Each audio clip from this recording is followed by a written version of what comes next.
एतद्वारा भुवनेश्वर महानगर निगम अंचलवासी अवगति निमंते जणाई दिया जाउअछि कि चलित वर्ष मार्च 30 तारिख सोमवार ठारू समस्त 67 गोटी वार्ड रे बुला कुकुर मानंकु प्रतिषेधमूलक जलांतक टीकाकरण कार्यक्रम आरंभ करा जाई अछि।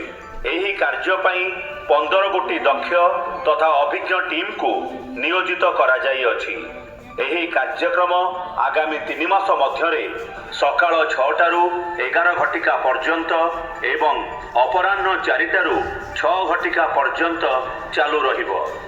एणु आपण मानंकु अनुरोध एही कार्यक्रम को सफल करिबा दिगरे भुवनेश्वर महानगर निगम को सहयोग करंतु एवं जलांतक रोगमुक्त सहर गठन रे सहायक हुअन्तु। धन्यवाद। भुवनेश्वर महानगर निगम पक्षरु जनहित रे जारी।